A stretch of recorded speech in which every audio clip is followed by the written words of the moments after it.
start by talking to you about something that has captured the headlines overnight, and I know you've spent a large part of your day clarifying that.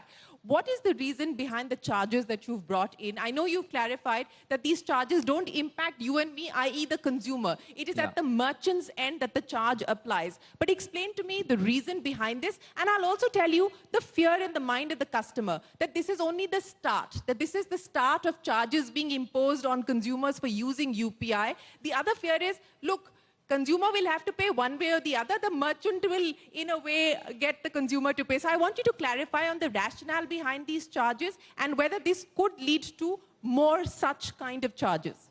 So first of all, Shireen, there are two entities which are actually taking part in the merchant payments. One is the customer and second is the merchant. And obviously there is a P2M, which is person to merchant and person to person transactions in UPI or any other payment system. So one thing is very clear, that customer never pays for any payment transaction, right? Whether it's a peer-to-peer or peer-to-merchant. Always merchant as a user of the payment system pays the nominal reasonable charges for the payment system. So that's the first principle. The second point is the UPI for the bank account, using the bank account is already free with the government notification. And again, if there is a review, if there is a change, again, the government will have to decide on the next course on that. The notification which we issued was pertaining to the prepaid wallets, right? Because with the RBI guideline, the wallets are now interoperable. And while they were already operating on the cards, they were not permitted in UPI. So to permit them on UPI, the interchange was permitted. So that's, I think, a nutshell clarified. Again, there as well, only the merchant pays, the consumer doesn't pay anything. You've made that amply clear, not just here on the Rising India stage, but even in the NPCI press release that came out this morning, clarifying that the consumer doesn't need to pay. But the larger question is, Dilip, when we're talking about moving to 1 billion transactions, which is what the aspiration is for you. You're anticipating a 10x growth from here by 2030. Someone's got to pay. Who is going to invest? Where do you get the money from? So again, it's a great question. And, today as we stand, you rightly said, the near-term goal, which is next 2 years to 3 years, we are looking at 1 billion transactions. We are at 30 crore on a daily basis. The peak transaction. That does deserve a round of applause, ladies and gentlemen. 30 crore transactions. And it's all made in India, operated by India for the citizens. I think it's a great beginning, I must say that. It's not the end. We still have to grow 10x. So I think when we look at 1 billion a day or 10x growth, which is the 3 billion per day, which is the true potential of India, you're right. I think we need money. We need investments both on the customer side, because there are 600 million eligible customers who can actually come inside the digital payments who are outside today. There are another 100 million merchants who are outside the digital payments who can come inside. So I think it is going to need money. As on date, the government is kind of giving the digital payment incentive to the ecosystem, and there is a dialogue with the ecosystem and the government, the stakeholders, that how do we grow UPI to 10x now, and how do we ensure that the awareness, education, the whole consumer and merchant onboarding for the large number takes place. Even if we don't do anything, Shirin, it will happen in next 10 to 15 years' time. Now the question is, can we do this by 2030? I think that's the question which we are looking at, and I think it's an issue which is under discussion. So let's see how it progresses. As of now, the government is paying the incentives, and ecosystem is still trying to look at a very positive outlook that we need more investments. Banks, fintechs, everybody. That is the reality. We need more investments. If the consumer is not going to pay, who does, Mr. Subramaniam? I'd like to add a point. I think everybody remembers, flying in India was supposed to be a rich man's fancy. And you remember Captain Gopinath came with Deccan Aviation, and then he said, we'll sell tickets for 1 rupee. It changed people's mindsets. Today, everybody thinks of flying as an alternative to railways, irrespective of what their income levels are. I think the same thing with UPI. In the initial years, you need to promote, you need to see that it becomes a habit. And then once the ecosystem is large enough not just domestically, but that you're able to compete globally, because there are alternative payment systems, you should be able to be strong enough to take them on. At that point, one can think of other ways. But in the initial years, all technologies need to be sustained with some degree of support. Yes, that support, as you put it, is understood. But you talked about the global aspiration. Let me get each one of you to comment on that. And Dilip, I'll start by asking you.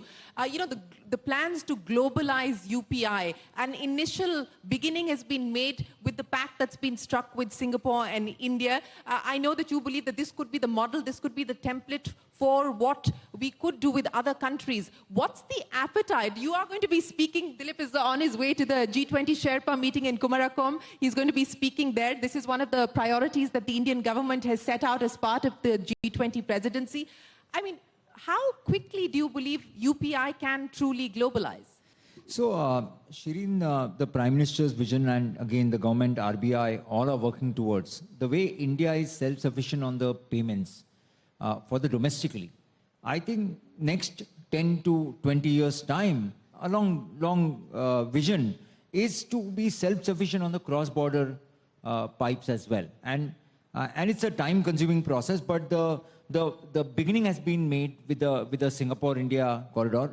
I think in 30 seconds, one country's bank account can be debited and another country's bank account can be credited with all forex conversions, the compliances, the checks, AML, all CFT. I think the Singapore model has given that confidence to the world in my assessment that in 30 seconds, two bank accounts in two different countries can transact. I think this is just a beginning, and the RBI, the MEA, the government is also helping us to reach out to the other central banks and their agencies to create this cross-border pipes. It's a long journey, but I think everybody is committed to make this happen. We'll have to look at an investment approach, right? Because the transaction will take longer time to pick up to the level what you're looking at. But I think the outlook is outstanding. $100 billion remittance we get on a yearly basis. Plus, we have a huge travel now outbound from India. So I think it's a great story. We'll have to keep doing this. So in the next 5 years, what would you believe where could we be as far as globalization is concerned? So I think, it may not be a very wrong to say that, at least a few countries utilizing the India's payment stack, right? Prime Minister said that India's public good can be the public good of the world. Similarly, having the cross-border pipes with at least 15 top countries out of 30 to have the self-sufficient cross-border pipes to process remittances and payments. Well, that's a vision we are looking at. Well, it's not going to be an easy road, as you know. Absolutely. But that is the vision, and it's an aspirational vision. Is that Mr. Subramaniam, since we're talking about what is going to be the next layer of innovation, especially in the context of the priorities of a development state, accountability, efficiency, transparency. Where do you believe we currently stand on that front? And how important do you think it is going to be in this era for India to really have a robust law, data protection and data privacy law, which we don't currently? I think on the data protection law, you've seen the statements of the minister. I think the act is in the final stages. I think probably in the monsoon session, you'll have the act coming up. They've had public consultations. I think it's a forward-looking act, and I think the concerns of industry as well as stakeholders have been taken on board. So I think that's something that's going to be coming up. I think the biggest thing they're going to keep in mind that India is a great provider of digital technologies and software around the world, and so we shouldn't harm that either. So I think as one reads it and one is privy to some of the discussions that are going on, we will have a forward-leaning data protection law, which will also ensure that our existing businesses which are there in the country, and India is a major services producer, both domestically and internationally, that without that being heard, adequate data protection is there for the individual. Coming back to the other question, where do you see the development trajectory going, etc.? I will limit myself again to digital public infrastructure. I think this is one area where India is actually playing the role of a disruptor globally. And I think that's very important.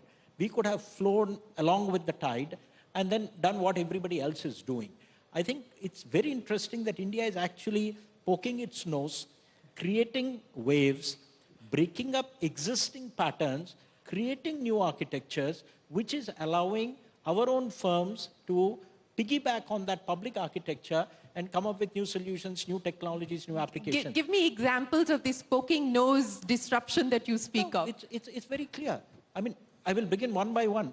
Look at Aadhaar, the identity. I mean, the day is not far away when we're going to sell Aadhaar as an identity globally.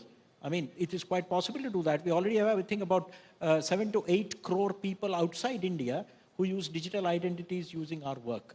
So I think this is going to, and instead of having 200 passwords, I mean, this could be a digital identity. Estonia is probably selling digital identity globally, but they're in a couple of million. Look at our size and scale, and we have proved that it works. Look at what UPI is doing.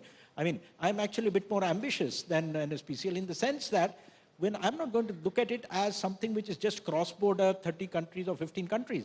I foresee this as a major challenge to what existing financial transaction systems globally are. This is going to be a threat to SWIFT. This is going to be a threat to other payment systems around the world. I mean, it's not impossible that 15, 20 years down the road, the UPI model becomes the basic payment model around the world within countries for their own internal financial transaction. And where India benefits from that is, being the thought leader in this, it's our firms which will have the products which will then be universally applicable. One of the complaints against the Indian software sector is that we provide, white labor, we're basically doing back office work, and we don't develop products. The advantage of this, and the third one, the account aggregator framework, which RBI has developed. In a way, that is piggybacking on UPI and the digital payment system where you're going to have fintech firms which are going to lend to people, not on assets, but on cash flows. I mean, that's a fundamental shift. I mean, a thelawala on a road doesn't have assets, but he has cash flows, and you can actually lend to people on cash flows. Once you've established that principle, think of how it will explode globally. And so whatever you see, be in Bangalore, Bombay, outside Delhi, these new startups, the unicorns that are coming up, they're not unicorns just for nothing, but they are coming up with business models which are riding on our public architecture, which tomorrow I foresee as at least half or more than half of them being global standards. And building on what NSPC UPI is doing, what India should be doing is, after having established the proof of concept on scale in India, we need to set global standards. And the day that happens, you will see that Indian standards means more Indian created stuff, be it products or technologies spreading around the world. I think that's the game of the future. Are we going to get into standard making? And I think we are on the way, and that's where the G20 will help. Well, gentlemen, it's been an absolute pleasure. Thank you very, very much for joining us here at the Rising India Summit, for giving us a sense of what the government's priorities are when it comes to digital India. Ladies and gentlemen, a big round of applause for Mr. Subramaniam as well as Mr. Rajaraman. Thank you very much for your time.